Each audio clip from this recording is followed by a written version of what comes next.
slide your butt down on the seat. There you go. Yeah, man. That's us. That's so we're gonna do it in the tiniest station in here, of course. Of course, station sucks. So we're gonna have your arm just like that. How are you? You feel like you're too high, or you need to come up some? You I'm good? solid. I don't know how this looks. Right on. People are gonna. You are perfect. You know what? That's all right. I'm gonna stick that 8 one more time. All right, I'm not happy with where that's at. This is good stuff for the B-roll for the episode. Don't look at my stomach, internet. Or mine. Perverts. Look at mine. 20 pounds down as of yesterday, though. I'm down 25. Awesome. I'm under 300 for the first time. Like you had lost a little bit of weight. I'm under 300 for the first time in probably 5 years. Really? Yeah. How's that feel? I'm down to 295. My shirts are fitting That'd be better, which is awesome. nice. I am kind of pissed because I had bought a Misfits shirt, but it didn't fit very well. It was a horror business Mhm. t-shirt that I found. And I was like, all right, I'm gonna start wearing this when I'm back under 300 because it'll fit better. And I put it on and I was gonna wear it today. Nice. But then my stomach was still hanging out. I'm like, all right, so it's still a little too. You gotta love it, man. Gotta love it. All right, it's fine. I've got so many pair of jeans that I'm just waiting to get in. Yeah. And like my closet at home, all my t-shirts. It looks like a 15-year-old's closet. Just like for some reason I'm wearing a gray shirt today. You won't see that happen often. Yeah. Because my closet's just a sea of black tour shirts, and that's Yeah. tour shirts are like tattoo shop Same shirts. here. That's it. But I think there is one white shirt in there, but I think it's been hanging in the same place for like 10 years. But I've got that one section of shirts where I'm like, 15 pounds and I could get in that fucking thing. Never worn it. You know, you buy some shirts that are just, they're just too You're tight, hopeful. man. You know, even if it's a double X, you're still too tight. Yeah. But you're like, yeah, when I get skinny, When I get skinny, I tell my wear wife, XL shirts again. I'm gonna have to have a whole new. as soon as I hit wardrobe. I've lost 100-pound mark, Yeah. I'm going to buy a pair of leather pants like Sebastian Bach used to wear. Nice. And she was like, where are you wearing those? I was like, everywhere we go. I was like, please don't. Please don't. You name it. Oh no, I'm doing it. I'm bringing the 80s back up.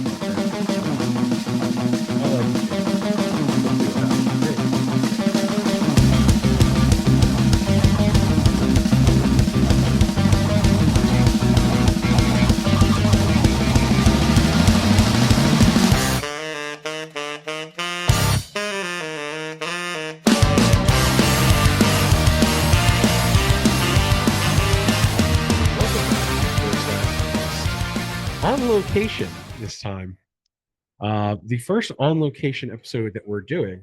Oh, yeah, it's nice. Didn't So know that. yeah, no, I have not done anything like this before. This is usually just I'm sitting in my desk chair at home and talking to people.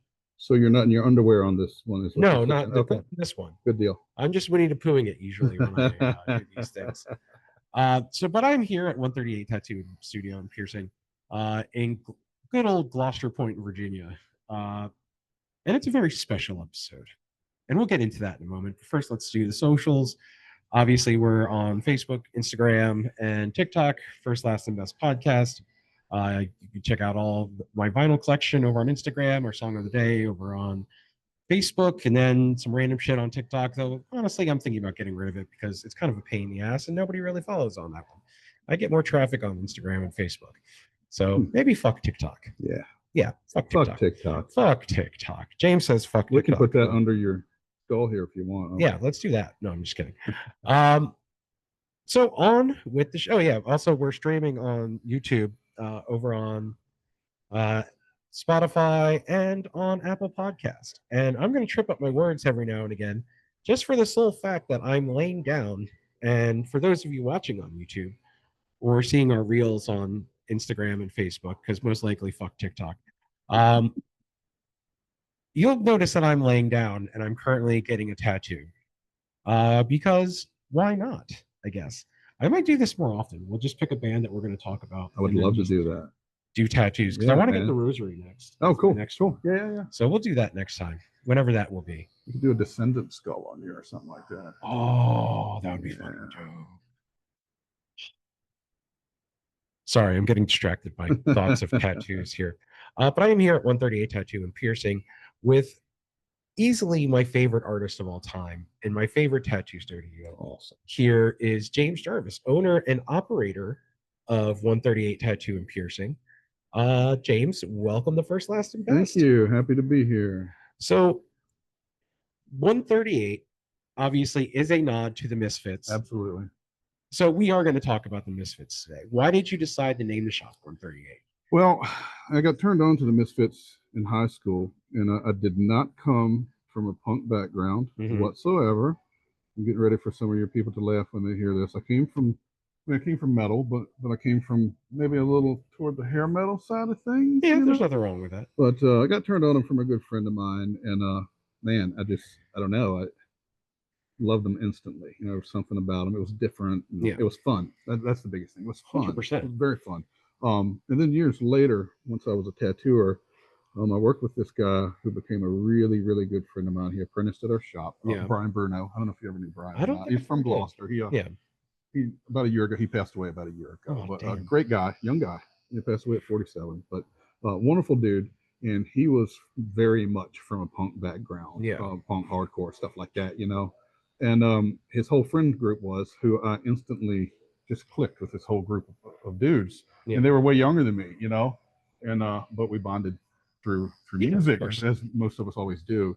And we all went on vacation together down to Hatteras one year. And little drinking was going on, and of course. And we were like, we should all go get tattooed. We should all go get 138 tattooed on us. That's what brought us all together.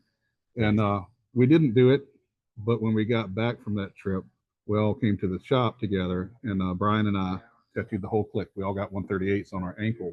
And from then on, like, that group was just tight, man. Like, there's a picture of them if you want to get it before this is over here on the wall of all of us at a wedding in suits, which was rare to see, but that group of dudes, they kind of changed my life. So I come from a little town just past Gloucester, Matthews County. And a great place. I'm not talking shit here, but no. You used to people in a small community like that. Like, a lot of people are nice to your face and kind of shit talking behind your back. That's not how these dudes were. Like, they were straight up dudes, and if you had some bullshit, they'd call you on your bullshit, and they kind of became a special little group of people to me. And we were all super tight. And when I went to open this shop, had it not been for that group of people, I'm not sure the shop would have gotten open. You know what I mean? Because it taught me a lot about life, how to be straight up with people. And the friendship also, especially with Brian. But all those dudes, man, like, it was just great people. So Brian Bruno actually had the idea for the name for a shop. He had told me one time before, if I ever have my own shop, it's going to be called 138, just from this friend group. God, and awesome. I had to steal it. And I told him I was taking it, like, he was all for it. And like, it's a constant reminder to me to just be straight up. Like, this is a straight up tattoo shop. There's no frills, there's no bullshit. Things are straight in here. If you shouldn't get something tattooed, we're not going to do it on you. So it's a nod to that friendship. I think. I wanted a unique shop name, and that group of friends, out of all the group of friends I've ever had, nothing against my other friends, but that group was just different, and it was very special to me. So it just kind of fit. Like, absolutely. It just fit.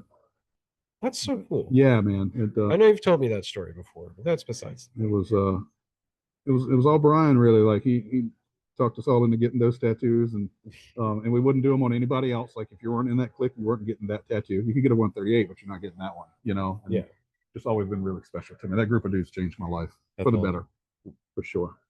Always good to have friends like that. Oh, dude, yeah, for sure. And I think that goes along with the whole punk scene, man. Like, people are straight up. You know what I mean? 100%. And I love that. That's one thing I do like about the punk community. It's just everyone's. It's a rarity that, especially if you're close with people, that they are going to make sure that you're on the straight. Oh, fakeness gets sniffed out real fast. And you from being in the scene, if you're fake around the wrong people, it can very badly for you. Bad things can happen. Yes, indeed. So, with that, let us transition into actually talking Misfits. So this episode's going to be slightly different because James has some very strong feelings when it comes to post Danzig everything. Misfits. Well, everything really. But post Danzig Misfits is just a very strong opinion. Let's go with that. Let's go opinion when it comes to the Misfits music. And there are some songs post Danzig I do like. like Scream was the first song I heard by Misfits, but then I started falling into the Danzig Misfits, which is like Okay. Where Eagles Dare. Yeah. Like, so yeah, Skulls is another one. Oh man, That's just so fucking good. such a great good. song. But what was it about Danzig and the Danzig era Misfits that kind of brought you on board? God, man. Again, it was just fucking fun. Yeah. Like, even though we're singing about brains for dinner, brains for lunch, it's Yeah. fun music, dude. It's like, so the background I came from in music, I would say some of the better bands that I was into, like Iron Maiden, stuff like that. It was really serious music, you know? And with this stuff, it was just fucking fun, man. Yeah. You know, like, my first exposure to them was Walk Among Us, that album. Yeah. And I used to hang with this dude, Jeff Cullison. I just talked to him on the phone when I was telling you about, told him about this podcast and stuff. And we don't see each other that often, but he's a very special dude. But he was a pretty crazy kid when we were teenagers, and we'd go on what he would call a hell ride. And he had this little Toyota car. He'd drive it through the woods, dude. He was just wild. Oh shit. And Walk Among Us was our soundtrack. Like that's, and I didn't really know a lot about that music at the time. I had heard of the Misfits. I had heard of them mainly because of Metallica. Yeah. Like Cliff Burton was always wearing a fucking Crimson Ghost. That's true. So of course I want to know who's, where's that shirt come from, all this stuff. So kind of knew who they were, but I'd never jumped into them good. But just hanging out, being stupid ass teenagers, trying to stay out of jail. Walk Among Us was our soundtrack. Like that's what we listened to. Walk Among Us was a great fucking album. So good. And it changed the game for me because like once I started learning a lot about punk music and even hardcore music later on, it's so different from the stuff that I had been listening to. Yeah. Where it's all just like intricate, crazy guitar solos and the showmanship and all that. And I love that you can put an old Misfits album on and hear the fingers on the strings on the fretboard and hear the bass drum pedal squeaking, because it probably hadn't had WD-40 on it in years. Yeah. You know what I mean? Like you hear the rawness of the music. And to me, punk music should be raw. Absolutely. Like they need to sound hungry or it's really not punk. What I hear today is punk music. No, that's where those opinions start coming in. I'm brutal on that stuff because I don't want to offend any other bands, so I'm not going to say other band names, but there's some big quote unquote punk bands. Yeah. And it's not punk to me. It's just not. I mean, you're selling out fucking 20,000 people arenas and the tickets are $300. It's not punk music. I think some of those bands, the soul might still be there, but it's not. No, it's not punk. Like I think there's just a big difference between like the Misfits era, the Descendants, Misfits. It's a difference of attitude because I think punk rock is not a genre. I think it's an attitude. Yeah. And then versus like pop punk music. Exactly. And to me, there's all that's out there now. Kind of. I should say a few. There are a lot out there. You just have to look to find it. I mean, like to me, you're not going to hear punk music on the radio. That's not happening. I mean, you hear nearly as much as you would be able to. Yeah. Like, because I'm like back in like high school and growing up. I mean, every now and then you would get the Vandals. You would get sure. Yeah. That's true. But not to the degree that you're going to get it today. Yeah. At the same time, that's also a shift in demographic and culture. 100%. In the country where and that's the weird part, dude. Like where I grew up, sticks like country as hell. And here's two little punk asses riding around listening to Walk Among Us all night. It's weird. Well, I was probably wearing a Motley Crue shirt or something, but I was still listening to this shit, And like years later, like I found out, about Black Flag and different bands like that, and I start reading some Henry Rollins and love Get in the Van. You ever read that stuff? Oh my God, dude, so good. Where they talk about chasing Motley Crue down the street, and I think it was in California. Yeah, and like they thought they were hookers when they first saw them. Like, look at these girls. That's not girls. That's dudes. Let's beat their asses. It's so good, man. Henry Rollins is fucking. Oh man, like even his spoken word stuff.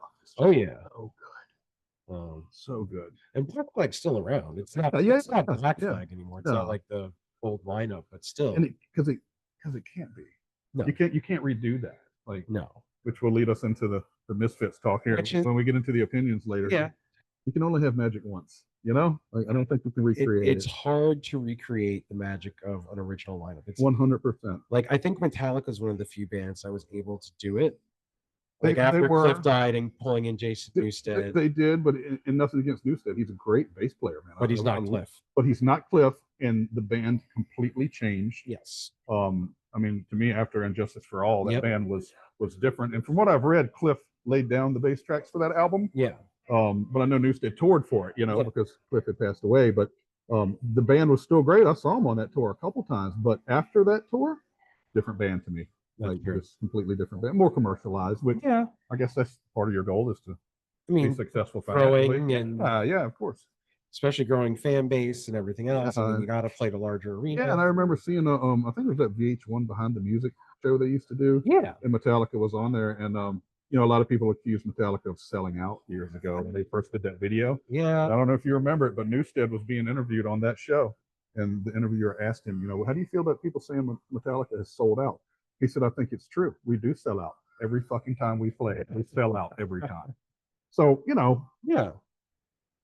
people grow musically, I guess, and I mean, that's good. it happened for me, but I like grew in reverse when I discovered funk music. I got away from all the intricate stuff, and I still listen to Maiden and Sabbath and stuff like that. You have to, but I don't know, man. It's something about just fun music. I agree. Don't take life so serious. Let's talk about eating brains, instead of a history lesson from Iron Maiden. Yeah, I'll give you that. And there's some good stuff like in punk music that gets like Bad Religion. Oh, I think is definitely one of those. So good. So, because I think it's the lead singer. He has like a PhD in like American history. Yeah, they're not dumbasses. Yeah. Incredibly smart. I mean, and that's what the Misfits did for me, is unlock that door to bands like Bad Religion. Because if I'd never heard the Misfits, then would you have listened? I would have never given them a chance. Because I don't want to hear that crap. But luckily, the Misfits got related to fun to me really early on. Yeah. And I don't think Jeff and I could have rode around on these hell rides listening to Yngwie Malmsteen or Rat or something like that. It just wouldn't have been as fun. It's not as fun, No, not at all. Yeah. Especially listen to Walk Among Us. Yeah, dude. And what albums? What do parents hate the most? They don't want to hear about gory shit and stuff like that. Not. And this was perfect for that. Yeah. Because we didn't want our parents to like our music back then. No. And even now, most kids don't want their parents to like music. It's the original rebellion. That's true. And it still exists to this day, which is nice. I hope so. Yeah. I hope so. I feel like it does. It should. Maybe I'm wrong, but I hope not. If you youth are listening, you better be fucking something. I'm not listening. I don't know what the hell I'm talking about most of the time. So we got to get into it now. Danzig obviously left, and they had some good music post Danzig, but it's nowhere near as good as what they had with Walk Among Us and going into like Legacy of Brutality. And the Misfits died when Danzig left, as far as I'm concerned. Yes. But I will say, when I hear, and I'm calling it new Misfits, anything post Danzig to me is new Misfits. Yeah, of course. It's still catchy as shit. It's still fun, but it's just not. It just didn't feel the same. It doesn't feel the same. I'm not a guy who likes change at all. If it works, don't try to improve it. Just keep doing what you're doing. And I don't know, man. When Danzig's voice, like even with his solo stuff, dude. Just his voice is just. His voice is a genre of music to me. He's just got that magical sound. He already sounds creepy. Yeah. But he definitely can hit some of those 50s sounds. I've always related Danzig's voice with like 50s doo-wop music a little bit. You know what I mean? It's got that sound. It's a Misfits song has. Yeah, they have that sound. But he just, I don't know, to me, once he left, that was the end of the real Misfits. Nothing against the band at all. I hope it did feel a lot different. Yeah, it felt candy coated. Maybe that's too brutal, but it felt candy coated to me. It felt forced in a way. Albeit, I am really glad that a younger generation of people have the chance to go see the Misfits. Yes. And they're not seeing what you could have seen back in the 80s, but those days are gone and they shouldn't be recreated. That's what made it special. But at least they can go see who they consider the Misfits and hear the music live and share that. There's live music is a necessity in my life. Agreed. I have to go to shows. I have to fucking do it, and with the shop name, like that group of people I told you about, I had never been to a show in a club. I had only been to arenas and like really Hampton Coliseum, Norfolk Scope, Virginia, big venues. because I was going to see quote unquote big ass bands, Van Halen, Black Sabbath, Iron Maiden, shit like that. Yeah. Rush, whatever. But once I went to a club show, the first club show I ever saw was this band called Alabama Thunder Pussy. It was them and a band called Throttle Rod. And it's like, God, I don't even know how to describe that music. It's kind of like almost stoner rock, but just like grungy metal with a southern twang. You know what I mean? Yeah. It's hard to describe, but we get to the show, and we were some of the first people at the show, and guitar tech, which I thought was a guitar tech, up on stage with this black flying V. I'll never forget him. He had a black flying V with a chrome pick guard on it. Oh shit. And so it was catching me in the eye like a laser, from that fucking movie. I forget that movie's name now, but and he's got like a caterpillar hat on. The brim is bent in a triangle, perfect triangle, and he's like Slash. He's just got a ball of hair. You can't see his face, and he's drinking a beer out of a pitcher that was sitting on his amp, and he's playing slide with the pitcher. And I was like, damn, this guitar tech's kind of getting into it, And then the show started, and he was the guitarist. I was used to these shows where the lights go out, the band comes on, they play, the lights go out, the band's gone. Yeah. No, these dudes just jumped down into the crowd when the show was over and walked around and talked to people and had a beer. And like, man, there's something really personable about these small venue shows. And I wish I had been born a couple years sooner so I could have actually gone to see like Misfits and Black Flag and stuff like that at these little shithole bars. Oh, dude, how cool would that have been? Like I can go see the Misfits now at some festival or show they're playing, but it's not going to be like that. Well, it honestly seems like now, because in the last few years, I mean, Misfits have gotten back together with Danzig. Yeah. Like, they're not releasing new music or anything, but Right. playing like Riot Fest. And, which like, is these great, bigger right? festivals where, it's the original Misfits lineup. Yeah. I playing haven't shows. heard any live stuff from any of those shows, but I'd be kind of interested. I should look some up. But, Yeah. do they still have that? Do they still click is my thing, because dude, watching like, I've got old VHS tapes of shows they played years and years ago. Yeah. I mean, it sounds like shit. You know what I mean? Because it's terrible recordings, and let's be real here. They weren't a perfectly musical band, but that's kind of what made it fun. That's true. If you fuck up on stage, you just keep going. Exactly. Who cares? Who cares? That's the one thing I do like about that kind of music is that you fuck up, you just keep on rolling. Going because you're real. It's a real fucking. But that's the band, thing. You get that on. It comes across on studio albums too, because you hear the movement of the fingers, and I love like, that. I love that, man. Fantastic. Yeah, it's not. If Glenn Danzig forgot a lyric, he's not going to pull an Axl Rose and slam the mic down and cause a riot by walking off stage. Well, he's going to tell you to go fuck yourself and just sing something else. there you go. And that's honestly what bands need to do these days, anyway.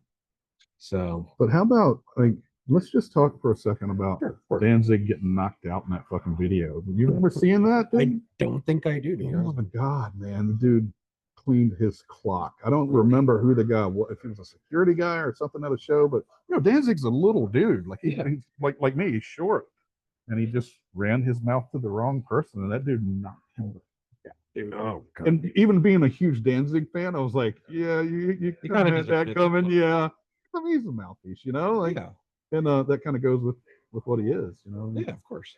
But I did get into a lot of his comic books, like his. Yeah, dude. I mean, they were cool. When I was an up and coming tattooer when that happened, I was a young tattooer, and that shit was just cool to me. Oh fuck, it's a Glenn Danzig comic book. Gotta buy it. Gotta have it.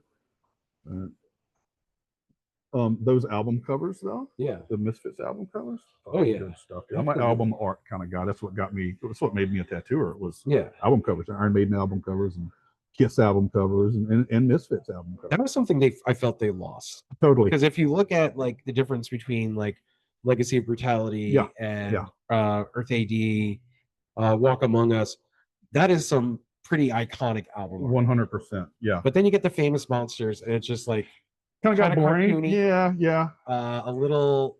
It just. I don't know. It wasn't the same. I will say that when I got into Misfits, it was songs like Scream and Fiend Club that kind of brought me in. So like my first introduction was the post Danzig era. Yeah. But then going back and listening to like the box set and the collection. box set changed it all, dude. We had a stick disc changer at the shop that I started tattooing in, and Brian worked there. Yeah. And so on like Sundays and Mondays, it was just three of us working there, me, Brian, and Steve that works over here in the corner. So we were doing it fair, everybody pick 2 CDs, put them in, and we'll put it on shuffle. We'll listen to everybody's shit, right? Yeah. Well, if Brian and I put CDs in, it's probably when after the box set came out, it's going to be the box set. That's what we're listening to. Like, we wore that shit out. Like that box set and Social D, like that White Light, White Heat album. Yeah. Dude. And then when the live album came out, that shit, what was it, Live at the Roxy, I think it was? Dude, I'm surprised we didn't wear the CD out because we listened to it so much. But there was always a Misfits box set CD in there somewhere. The box set's the best thing they ever did, I think, as far as what they released, you know. So, and that needed to come out so people could hear like the older versions of this stuff. And so I cool, love man. That. So cool. Like, the song that you think you love, when you hear the original, you're like, that's kind of weird, but it's so awesome to hear. But it also sounds a little more authentic. Totally, it's way more raw, and that's what I love. I love that shit. But yeah, more bands should do that. Like getting into the obviously post-Danzig stuff was good, but it's then listening to the box set and then going back and listening to like Earth AD and Walk dude. So it just does something. It's timeless too. Like, absolutely. I don't ride down the road every day listening to the Misfits. I just don't do it. But every now and then, I don't know if everybody's like this, I will get in the mood for Black Sabbath or whatever. Then I'm on a Sabbath kick for 4 days, especially now that Ozzy just passed away. I've been listening to a lot of Sabbath, like everybody, I'm sure. But sometimes when I want to hear the Misfits, nothing else will do but the fucking Misfits, you know. And 100%. When I ride home, I can listen to a whole album at least if it's the Misfits, you know. That's true. There's no 20-minute epic ballads on there or anything. No. Like, it's just fucking good time, fun music. Minute and a half, 2 minutes, maybe a 3-minute song every now and then. It's 100% nostalgia. Misfits to me now, because I only listen to, I'm not going to reach for a post-Danzig Misfits CD. No. I'm just not doing it. Sorry. But that band to me is a lot like Kiss. I grew up as a child listening to Kiss. And when I hear Kiss, it's nostalgia. It's not for musical talent, for sure. 100%. It is 100% nostalgia. Misfits have become that to me. I always found Kiss to be in the same vein as Gwar. Well, you don't go see them for the music. So that's what happened with them. They released 3 albums when they first became a band, and nobody bought them. Nobody. They were about to fold, and then their producer said, "Let's capture the show. Let's put out a live album. That's what people come to see. They don't come to hear your fucking music. They're coming to see the show." And when they put out Kiss Alive, boom, everything blew up, man. They got massive because of their live show. And some bands are just like that.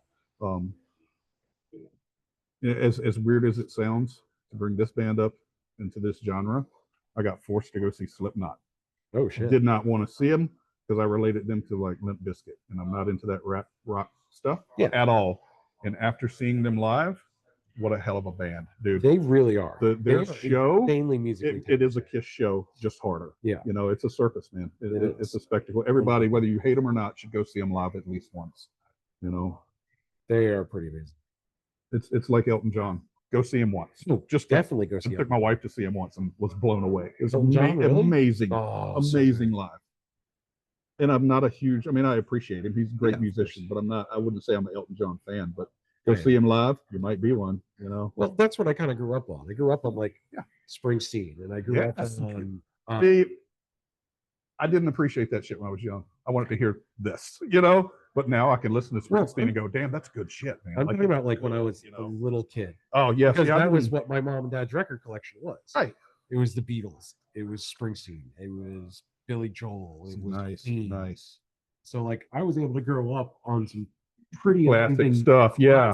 Music, just because it's what my parents loved. And see, I'm that dude that hates the Beatles. Can't stand the Beatles. My mom did have some Beatles albums. Yeah. And I listened to them, like that Paperback Writer song. Yeah. Dude, that was distortion before there was distortion. Yeah. You know what I mean? Like it was good, but I'm not a Beatles fan. I'm a Stones fan, but not a Beatles fan.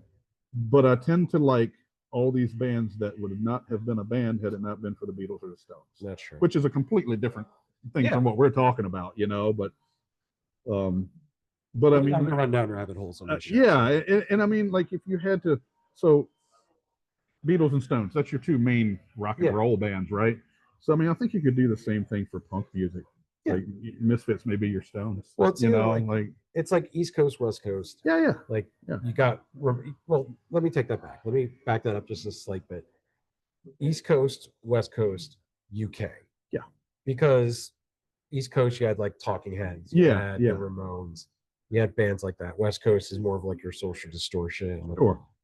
And then UK, you got obviously the Clash. Yeah. Who's really kind Yeah. of started. For To a sure. lesser degree, I would say Sex Pistols. Absolutely. I'm You not- have to put them in there. Yeah, unfortunately. know, I'm not a huge Sex I'm not a Pistols fan. huge one either, but I think they were monumental to this Yes. music movement genre, whatever you want to call it. Yeah. You know, you're going to be hard pressed to speak about punk rock with in a Without long having to bring up the conversation and not hear somebody mention the Sex Pistols Yeah. or other bands like Circle Jerks, stuff Yeah. like that. Like, I think they're the Stones and Sabbath of the punk rock world. Man. Absolutely. And every genre has it. I mean, fucking even country music's got that stuff. Hank Jr. or Hank Sr. I mean, like there's the dinosaurs, the gargantuan bands, and then 1,000 smaller bands come that are trying to. Are they trying to replicate it or trying to do their own thing? Who knows? But you could always tell like there's a little bit of that influence. Totally. 100%. Right. And I've always thought that about the Misfits, because you tell me for 1 minute that Glenn Danzig doesn't like 50s music, Oh, I'll God. call you a liar. Like he has to. He has to. Just, I guarantee you he has Elvis albums in his house That wouldn't somewhere. shock me at all. Yeah. Which, like, that's Ronnie James Dio. He was in a doo-wop band in the 50s. He was a doo-wop singer. How crazy is that shit, man? I didn't know that. Yeah, where musicians go. Yeah, YouTube that shit or whatever, and see the old album covers with him with his greased up hair and his suit on. Yeah. It's pretty cool. We learn shit on this show. Yeah, man. It's That's wonderful. what we're here for. Exactly. Educating the masses. Educating the masses here on First, Last, and Best about Ronnie James Dio. It is Really does not fit into this conversation. no, not really, but that's okay Yeah. because it's Dio, and that's fine. How's it looking so far? Good, man. We're just starting on the solid black in the skull right now. Nice. Moving along pretty good. But I catch a lot of shit sometimes. I get some weird looks when I go to shows if I'm wearing my my battle. I still wear a fucking battle jacket when I go to Same shows, here. and it's like it's almost like looking through like my Spotify playlist when you look at my jacket. Yeah. Because there's like Iron Maiden patches, there's some Amon Amarth patches, because I'm really into that like Viking death metal type shit. Yeah, of course. But then there's a Misfits Crimson Ghost Nice. skull over here on a patch, and there's a Kiss patch, and Yeah. like a Dio patch, and people are like, "Damn, you got all bases covered." I'm like, well, that's kind of what I like in music. I Just like everything. As man. long as you're open to what you want Yeah. to listen to. I mean, I don't why- always want to hear the Misfits, No. but I don't ever not want to hear them. Yeah. You know what I mean? Like, Absolutely. Like, what was it? The other day, I was going to my mom's house, and I've been on a bit of a Springsteen kick lately. nothing wrong with that. And I just put on Nebraska. Yeah. Oh my God. Good, that is man. Good such a stuff. great album. Isn't it cool when you can reach an age where you can appreciate all kinds of music, dude? Yeah. It's weird, but awesome. 100%. Like I've been listening to a lot of like singer songwriter. I don't even want to call it country. It's kind of folk stuff, Yeah. I guess, But like I've gotten to a point where if you don't write your own music, I don't know that I want to listen to you. It's like me doing somebody else's designs every day. Yeah. I got to draw something. Like Yeah. come on. Like, I know this is somebody else's design. Yeah, but this is man. It's iconic. It's an honor doing this stuff. Like I love doing these things. I don't get to do them that often. Like it's weird to be in a shop that's literally named after one of this band's songs, and I don't do Misfits tattoos that often. So a buddy of mine, because I told him I was going to do this, and he's like, "Oh, my guy can do it." I'm like, I won't say what shop he works at. I'm sure he's a good tattooer. He's a good tattooer. Yeah. I would, but I'm like, how can I live with myself if I go get a Misfits tattoo Yeah. and it's not from? That's like The going to guy get who a shot Conway Vegas. Twitty tattoo from some death metal guy. Yeah. It just doesn't make a whole hell of a lot of sense. No, I get that. I totally and, get and that. no disrespect to those people. It's just, it's Yeah, it made no because sense. we don't play that game No, here. no, You know no, what I no. mean? Like we respect all tattooers. Of course. So, for those of you who are watching / listening,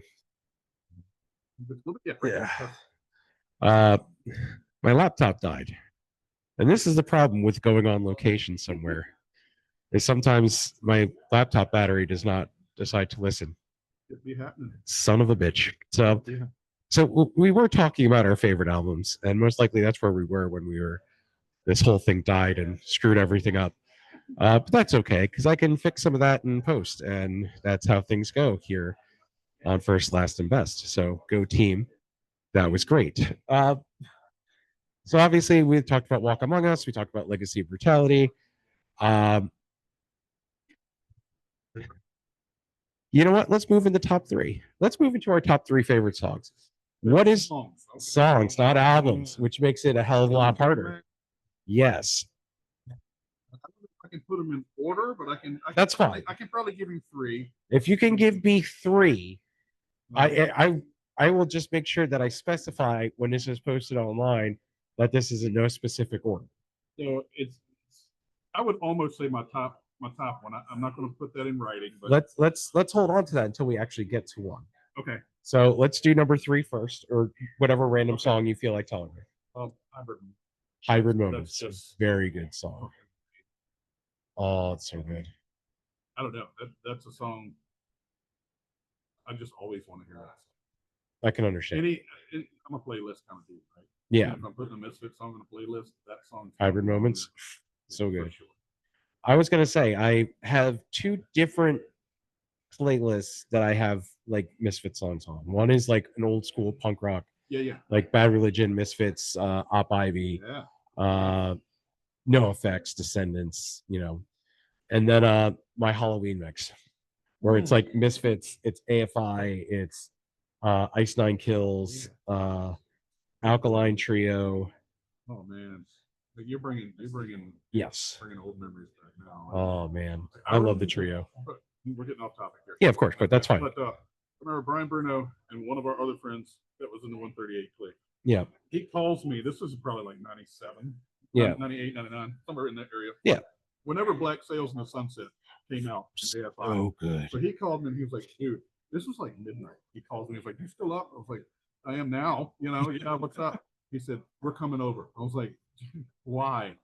I'm married at this point, Yeah, of course. He was like, I got an album you got to hear. It's like a brand new Skid Row album.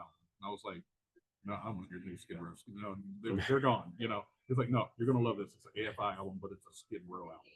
And he comes over and we sat there and listened to the whole fucking album, that Black Sails in the Sunset. Yep. And he was not wrong.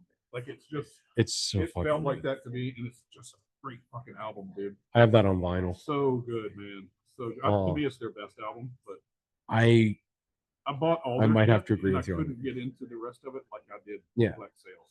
I think after Sing the Sorrow, it got very. And especially some of the newer AFI, too poppy. Yeah. I'm just not as into it. And like when they put out the new single like last month before, I listened to it and I was like, I just couldn't get into it. Yeah. AFI, not AFI, Alkaline Trio put out Oblivion, and they put out another song. Like they were working with Travis Barker as a producer. Yeah. And so fucking good. I loved it. See, I think Travis Barker is an amazing musician. Yes. I don't know if I can say this. You can say whatever the hell you want. I fucking hate it. Okay, I can understand. I fucking hate that band. That's not a punk band to me. Okay. It's a pop punk band. Yes, sure, it is. But it's not. I mean, they've got all the. You know what? I think it comes down to time. Yeah. I don't think you can be a real punk band now. I think you can play punk music. Yeah. Call yourself a punk band if you want to be in that genre, but the real punk band are the Dinosaurs. They're Misfits, Black Flag, that kind of. Yeah, of course. But I think that's just like you can't have a hair metal band today. No. You can try, but you're not going to do it because those days are gone. Yeah. It happened and it was over in the flash of an eye or a blink of an eye, and you just can't recreate that. It's like grunge music. You have Zeppelin today. No. Like you just couldn't do it. It had its time, and then it just kind of fades. And I think that's okay. You know what I mean? Like, yeah. I think bands like Zeppelin did their thing, and then they stopped. They didn't beat it in the ground. They stopped. I saw an interview with Robert Plant the other day. Yeah. And the interviewer asked him something about Stairway to Heaven. He was like, I don't even want to talk about that. That was the music and the ramblings of a 23-year-old man. I'm not 23. I can't talk about that. Yeah. I think there's something special to be said about that. And I can kind of understand that. Like, especially bands as they grow and evolve, not wanting to really revisit a lot of, like, if you look at I don't know if you ever listened to them, the Wonder Years. Yeah. So they don't play anything from their first 2 albums. No. Like they buried their first album. Like you can't find it anywhere. I get it. they were probably sick of doing it. Yeah, It's but sick of also it it defining was them. very pop punky. But then when they went to Suburbia, like their biggest song is "Came Out Swinging," and they'll still play it. But then they started growing more and more after that when they got into the Greatest Generation, which was phenomenal. And then No Closer to Heaven, and then Sister Cities. And it's just like if you continue to listen to them and what they do, they have evolved so much, and especially in Dan Campbell's songwriting and his vocals. Like they did, and like they do this series of albums called Burst and Decay, where they take their songs and then they kind of put a different spin on it. Yeah. Like they do a lot I of like that. like string instruments, like cello, violin, stuff like that. And they did an entire tour that was kind of acoustic uh string instruments and just did their songs based on that. Right. And it's so fucking good. It's You nice can to be a see. good songwriter and not evolve. Yes, I I think agree. you can have a fun band and do the same shit for 40 years, but Yeah, I don't think you can write good, serious music and not evolve in some ways. that's true. Although I hate it when bands evolve sometimes. I just, Yeah, I give me the first 4 Metallica albums and leave me alone. Yeah. And there I'm are some bands saying- like that. I'm not saying the Black Album's not a good album because it's Yeah. a solid album, but it's not Metallica. It's on Justice for All. It's not Ride the Lightning. Right. So I can definitely understand that. But at the same time, I can't like I feel bad for like shitting on a band for changing Yeah. when I look at a lot of different artists and I'm just like, oh, how they have evolved and have gotten so much better over time Right. and how they've changed their sound. And then it's like, no, fuck you. Go back to playing what I want you to And play. also insulting to people. Yeah. When like a younger person, somebody in Yeah. their 20s, early 30s or whatever, they're like, yeah, we went and saw Metallica last week. And it's fucking awesome. And I'm thinking, no, it wasn't. The first time I saw them, they were an opening band. Yeah. They opened for Ozzy on Master of Puppets tour. And but they can't go back in time and see that, That's true. Which At is least they sad. still want it. That's true. Well. Oh, by the way, my number 3. I would have to say Skulls. Great song, really love it. Kind of quick, but still just kind of like, Okay, though. and also kind of an iconic song. So, what do you think is number 2 for you? I'm sorry to put you on the spot. No, as goofy as this song is, maybe 20 Eyes. Really? Nice. That just reminds me of being a teenager. All right, I can understand that. And it's almost one of those like you got 4 people in the car and you're listening to that shit. Nice. 4 motherfuckers are singing along. You know what I mean? Like it's just it's just a fun little song, man. Yeah. But I'm gonna That have is to a pick really the good top song. one. I've already got it. I know what it's gonna be. I already know it. There you go. So I'd have to say for 2 for me, and this is kind of, kissing up a little bit. It is We Are 138. Really? Yes, it is. I love that song so much. It is a great. It's a great song. It's really good. It's really well done. It does having come to the shop for so long. Yeah. At this point, like I don't even know how many. Like I'm trying to think. I have 1, 2, 3, 4, 5, 6, 7, 8, 9, 10, 11, 12, like around 13-ish, 14-ish tattoos. From here. No, just like in general. just in general.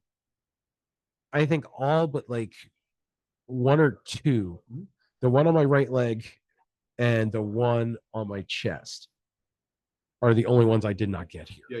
So it is kind of, Well, they can't own people. that's what I'm saying. I mean, I did a cover up of one of my tattoos that I got somewhere else from you. So, and it is fucking awesome. That's besides the point. So yeah, We Are 130 is probably my number 2. That's a good one. It is. That's a symbolic one to me. Yes. Like if I'm at a tattoo convention, they always have music. Yeah, of course. And that comes on, everybody in there is like, yeah, and That guy. Yeah, that guy. I was like, no, it's not my song, man. It But, did.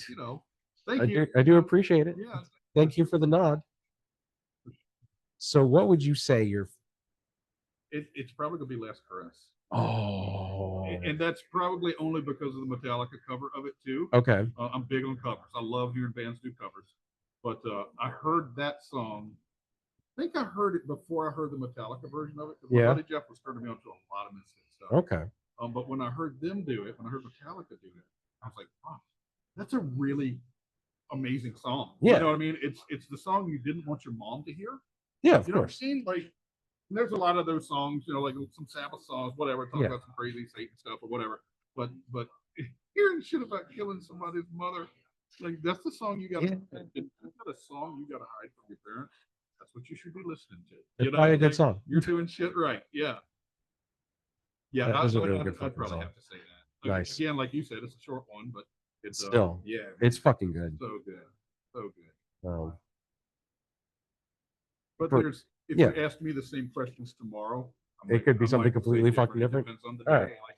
Like asking me who my favorite band of all time is. That's going to depend on the day, the mood. You know, like, who's your favorite guitar player? Answer that. You know, like See, that's the there's thing. so many, and like what genre are you? You talking metal? You talking rock and roll? I have You know? a Mount Rushmore when it comes to bass players, just because I am a bass player. And at the same time, like usually the top three do not change. Right. It's the same ones. It's Lemmy, it's Roger Lima from Less Than Jake, Okay. and I love that Lemmy's in there. oh god, what's his name? My brain just flattened out on me. Who the hell is it? I would say Ken Casey from Dropkick Murphys. Because when I first started like listening to Murphys and I first started playing bass, he was the kind of bass player I looked up Yeah, to. yeah, I get that. So especially like playing and singing at the same time. Yeah. But like that fourth position has a tendency to change every now and then. And people are so different with their answers with that. Like I tattooed this guy a few months ago, and he was a drummer, like Yeah. big time drummer. He eats, sleeps, and breathes drums. And listen to rock and roll, you know. Yeah. So I was like, all right, I got to ask you your top three drummers, and I was really expecting John Bonham to be in there because Yeah. drummers, you know, drummers like powerhouse drummers sometimes. And he didn't list John. He didn't list anybody. Really? Yes, he lists like jazz players, you know, which I'm not Okay. that up on. I know a few of them, but I was like, wow, no John Bonham. He said, man, his playing's just all triplets. He just plays triplets. And I Yeah. wanted to stab him in the back of the head with a machine. I was like, dude, John Bonham, you know, like Show some respect, man. definitely, yeah, show some fucking respect, boy, you know, but hey, you like what you like, you know. That's true. I'll give you that. But I think it'd be interesting to ask some of these musicians those questions Yes. because you might be blown away, you know, like pretty wild. That is pretty cool. Like I asked an older guy one time who his favorite bass player was, and he said Waylon Jennings. I was like, Okay. what? And at that point, I didn't even know he was a bass player. He was a session bass player. Yeah. Like he played for fucking Buddy Holly. Yeah. You know, should have been on the helicopter with Buddy Holly the night that Oh crashed. shit. Yeah, he missed it by seconds. Like if I remember right, the story was he had laundry to do or something. He was jumping in at the bus or taking a car or something. Yeah. And that's what saved his life. But Okay. hell on bass player apparently, you know. And the bass, you know this, but to me, the bass player is the heart of the band. You know? Yeah, of course. You gotta have that. Yeah. I will say probably maybe it's just because like after I got into like the Danzig era, and it was the first song I heard, and so one that's always kind of stuck with me, and that's where Eagles Dare. That's an amazing song. It's iconic. It And is. now you hear it on what was it? Some brand of whiskey or something. Yeah. I forget what it is now. I know what you're talking about. It's some Yeah. kind of alcohol or something, and Yeah. that's their commercial music, you know. And I'm like, Yeah. dude, like, really? Misfits on TV on a commercial? I'm okay with that. Though. Well, I'm totally okay because it brings, you know, somebody might go, damn, who does that song? Yeah. Now they listen to Misfits. There you go. But it's just weird to me. It's like seeing a car commercial with an Ozzy song. Ozzy was Yeah. the devil when I was a kid, man. Like your Now mom it's- better not find you've got an Ozzy Osbourne. Like getting commercials with AC/DC and Ozzy music at fucking football games, like NFL games. a Crazy Train coming on. Man, like I had to beg my mom to allow me to go see Ozzy, Yeah. and she was reluctant. Like we thought about it for days, and finally she let me go. At the Hampton College, it was Ozzy and with Metallica opening. Oh, nice. And she was like, something bad's going to happen at the show. I was like, Mom, it's just going to sing. Nothing. And a kid got stabbed at the fucking show that night. Oh, And seriously? when I get home, my mom's waiting up for me. I told you he was going to kill somebody. I was like, Mom, Ozzy didn't stab him. Some other kid stabbed the kid. Yeah. I don't even think they died. But Ozzy certainly wasn't to do with the night, you know? No. I know they're crazy. It's two parents that are talking. Parents are crazy. Yeah. Yeah, parents are crazy. Yeah. Parents are crazy. Yeah, that's what we do. So that's basically the end of the episode. We've done everything that we needed to do, except there is one last thing I need to ask of you. Sure. As everyone who listens to the show knows, we started doing our mental health playlist. Basically, we want to, make sure that music continues to thrive. And considering, music has always been kind of a touchstone and a way to kind of heal and at the same time feel. I really like to ask my guests, is there a song you would like to add or one that has helped you in your times?